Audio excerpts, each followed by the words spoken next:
Jayashankar sir గారు ఏదైతే ఆశయం కోసం పనిచేసిందో ఆ తెలంగాణ వచ్చిన తర్వాత జయశంకర్ సార్ గారికి సరైన సముచితమైనటువంటి న్యాయం జరగలేదు.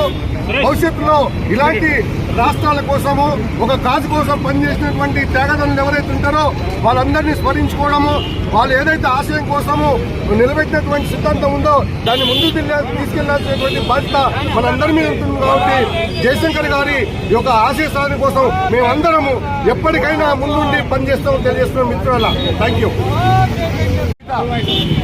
కొత్తపల్లి జయశంకర్ సార్ గారి 90వ జన్మదినోత్సవాన్ని ఎల్బీ నగర్ ఇక్కడ ఉన్నటువంటి విగ్రహం వద్ద ఈరోజు పూలమాలలేసి స్వీట్ పంచుకొని ఆయన ఒక జన్మదినాన్ని పురస్కరించుకొని ఇక్కడ వందలాది మంది వచ్చి ఆయన చేసినటువంటి త్యాగాలను గుర్తు చేసుకుంటూ ఆయన మన తెలంగాణ ప్రజలకు ఇచ్చినటువంటి ఈ మన తెలంగాణ మనకు కావాలని కొట్లాడి